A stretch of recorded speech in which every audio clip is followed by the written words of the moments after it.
Bonjour à toutes et à tous, bienvenue dans Parigo. 2017 devait être l'année du vélo. C'est en tout cas ce qu'avait déclaré Anne Hidalgo lors de ses vœux l'an dernier.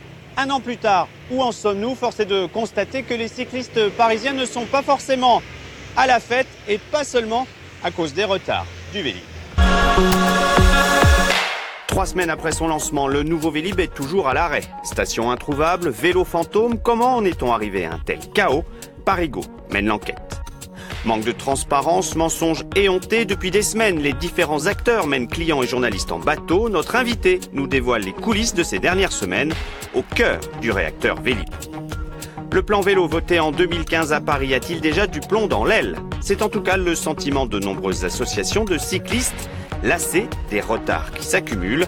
Des accusations auxquelles répondra Christophe Nadjowski, l'adjoint à la maire de Paris chargé des transports. Entretien d'Éric. Regardez bien cette carte Vélib Métropole, elle est toute neuve, elle est assez réussie artistiquement, mais c'est à peu près tout ce qui fonctionne dans le nouveau Vélib 2018, à l'image de cette station ici, place de l'Hôtel de Ville. Comment en est-on arrivé à un tel chaos? On voit ça avec Didier Morel et Pierre Pachou. Souvenez-vous, c'était le mois dernier. Voici ce que nous promettait le syndicat en charge des nouveaux Vélib. Nous aurons en janvier environ 700 stations qui seront ouvertes sur l'ensemble du territoire parisien et métropolitain. Pardon, vous pouvez répéter s'il vous plaît? Nous aurons en janvier environ 700 stations qui seront ouvertes. Cette fois-ci, nous avons bien entendu. La promesse était bien de 700 stations disponibles. Mais dans la foulée, le nombre est bien vite ramené à 300. Patatras, car tout déraille. Finalement, 66 stations sont ouvertes, dont 0 en banlieue. Grosse déception des habitués. C'est pas très bien encore desservi. C'est que dans les quartiers centraux pour le moment où il y a des Vélib. Effectivement, je suis un peu déçu. Je comprends très bien qu'ils sont victimes de leur succès peut-être, mais bon, il y a énormément de retard aussi. On est obligé de supporter tout ça, quoi. Car il y a de quoi entre des bugs à répétition de l'application mobile, un service client pas encore rodé et des écrans qui ne renseignent pas vraiment. J'ai réussi à prendre un Vélib, mais pour le rendre là où j'allais, c'était vraiment terrible. Donc je suis presque revenu au point de départ. Smovengo, l'opérateur qui a emporté le marché, se défend et explique qu'à Paris, brancher les tout nouveaux Vélib électriques, c'est bien plus compliqué que partout ailleurs. Sous la pression, la semaine dernière, un point presse est organisé et une nouvelle promesse est faite. Ouvrir 80 stations chaque semaine. À minima, et on espère faire beaucoup mieux, on envisage 200 stations à fin janvier et l'ensemble du maillage au printemps 2018. Réaliste? Pas vraiment, quand on sait que depuis 2 semaines, seulement 24 nouvelles stations ont été ouvertes. Pour tous ces Vélib qui dorment à l'entrepôt, l'objectif total de 1400 semble encore bien loin. Patience donc avant de les enfourcher, en toute sérénité. La fin officielle du printemps, c'est le 20 juin. Sinon, vous pouvez aussi faire comme ce petit malin, ressortir un Vélib de première génération. De quoi presque regretter ces vieux biclous. Bonjour Georges Azevedo, vous êtes le directeur général de Smovengo et vous nous aviez donné votre accord pour répondre à quelques-unes de nos questions. Et Dieu sait que nous en avons de nombreuses, mais force est de constater que vous êtes aussi fantomatique que les stations et Vélib 2018. Bonjour Jean-Michel Herberet, vous êtes maire adjoint ici à Arcueil et c'est vous qui représentez votre ville au syndicat mixte Autolib Vélib. Merci d'abord de répondre à nos questions. On va commencer par le problème de la banlieue, puisqu'on le voit à Paris, hein, c'est pas simple, mais en banlieue c'est encore pire. Il y a 350 stations qui doivent être ouvertes normalement d'ici le 31 mars et pour le moment on les compte sur les doigts d'une main. Exemple ici à Arcueil où il n'y a même pas de travaux encore sur cette station. On a 3 stations sur Arcueil. La première à la Vache Noire est en travaux. La seconde, les travaux vont commencer. Celle-là, c'est la dernière. Et la première aurait dû ouvrir, devait être ouverte au 1er janvier. Aujourd'hui, on a une tranchée. Comment est-on arrivé à ce véritable chaos? C'est vraiment un accident industriel. Mais ce qui est incroyable, c'est que Smovengo semble découvrir, que les Parisiens sont attachés à leur vélo et que ça leur sert vraiment pour faire des trajets domicile-travail. Semble découvrir que des travaux en voirie, c'est compliqué. On a l'impression que rien n'a été anticipé.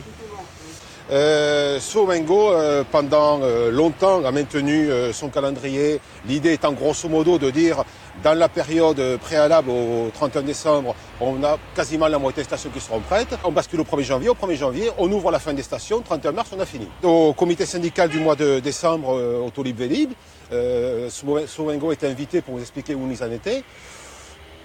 Ils ont amené plein d'explications.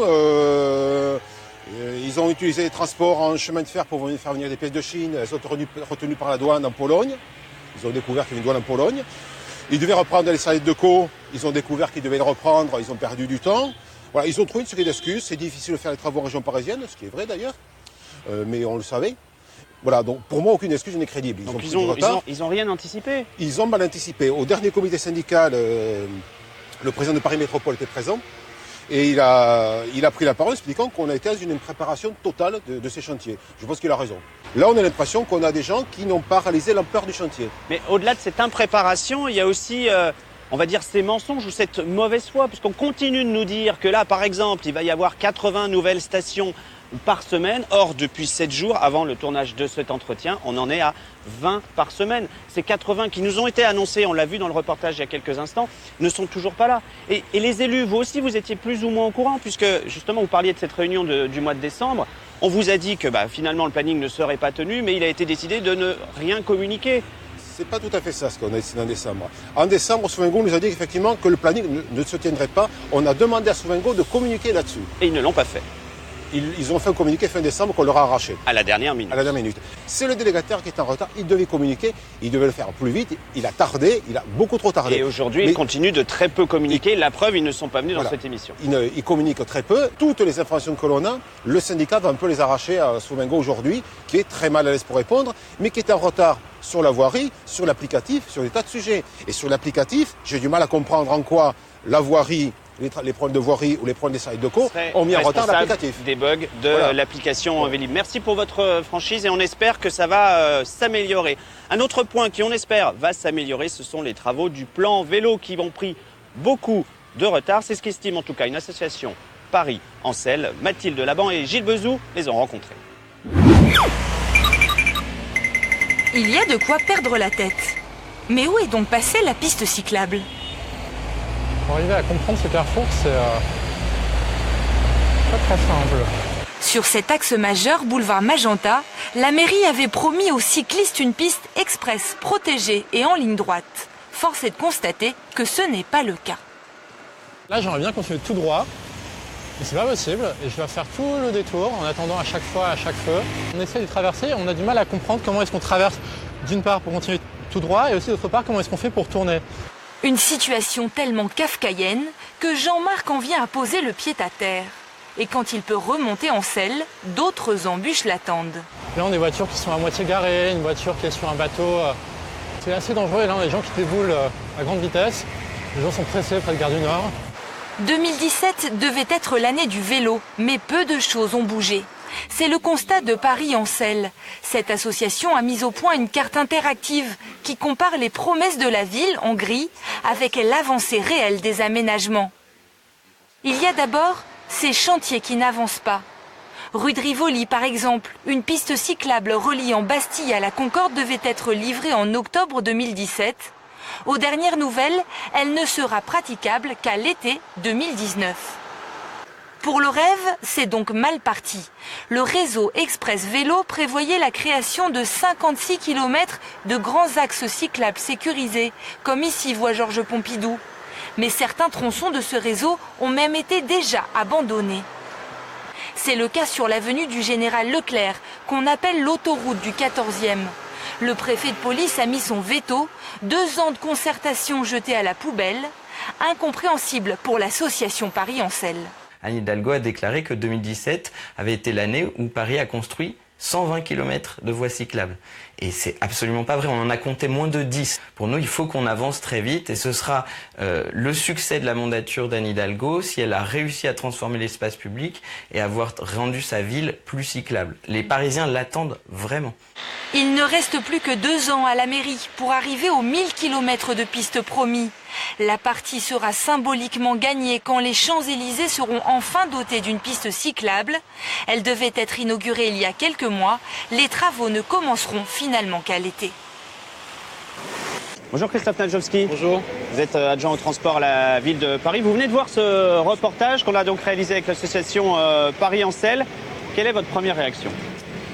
À Paris, on a le projet le plus ambitieux qu'on n'a jamais eu sur la question du vélo.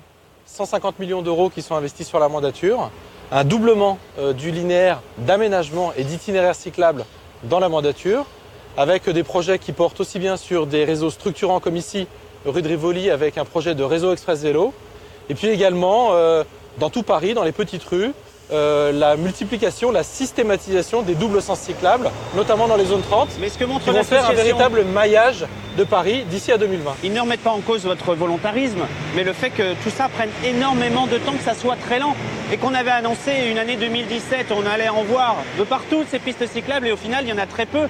Et exemple, là où nous sommes, rue de Rivoli, qui avait été annoncé comme opérationnel à la fin de l'année 2017, et qui au final le sera d'ici quelques semaines seulement. Alors ce qu'il faut voir, c'est qu'à Paris, on a des projets qui sont extrêmement complexes. D'abord, il y a beaucoup d'intervenants. Il y a la ville de Paris, la préfecture de police, la RATP, les architectes des bâtiments de France. Parfois même, ça peut être le gouverneur militaire et le ministère de la Défense pour le projet de la piste cyclable sur l'avenue des Champs-Élysées, parce qu'il y a les défilés militaires. Et donc, les projets, on doit les examiner au centimètre près. Et donc, forcément, les projets prennent du temps, plus de temps que je le souhaiterais moi-même. Et je suis moi aussi frustré, comme les Parisiens qui attendent avec impatience. Mais ça ces veut pistes dire cyclables. qu'on nous donne des dates de mise en service folkloriques dès le départ? Non, pas du tout. Par exemple, lorsque la maire a annoncé effectivement qu'on travaillerait en 2017 à la piste cyclable des Champs-Élysées, eh bien, on y a travaillé pendant toute cette année. Ça a pris peut-être un peu plus de temps que ce qu'on pensait, mais au final, ça va se faire. Et donc, c'est historique. Le fait d'avoir une piste cyclable de grande qualité pour les cyclistes à Paris sur les Champs-Élysées, c'est quand même aussi une véritable révolution. Alors, est-ce qu'il n'y a pas un petit manque d'expertise quand même dans la réalisation des pistes cyclables? Parce que on le voit, il y a parfois des virages un peu compliqués, il y a des choses qui sont parfois mal conçues. Tous les mois, moi, je réunis les associations d'usagers et on regarde dans le détail les projets. Alors parfois, évidemment, il peut y avoir quelques loupés, ça arrive. Mais en règle générale, on est quand même sur des aménagements qui sont très largement concertés avec tous les acteurs. Alors une concertation, il y en a une sur la boulevard Porte d'Orléans, l'avenue du Général Leclerc. Est-ce que ce projet est définitivement tombé à l'eau depuis le veto du préfet de police? Alors il n'est pas abandonné comme c'est dit dans le reportage, il est simplement reporté et différé. Nous avons demandé au préfet de police de reconsidérer son avis, de nous donner un deuxième avis. Nous n'abandonnons pas l'objectif d'avoir un réseau express vélo sur cette avenue à long terme. Et donc je vous donne rendez-vous après 2020, mais le rendez-vous est pris de toute façon. Ok, merci Christophe Nadjowski, le rendez-vous est pris et on espère pour les cyclistes qui se multiplient tout de même dans la capitale, signe quand même que les temps changent et bien que ces cyclistes auront à disposition plus de pistes. Voilà, c'est tout pour aujourd'hui. Parigo s'achève, nous on se retrouve la semaine prochaine, même jour, même heure. Passez d'ici là un très bon week-end et même à deux roues. Salut.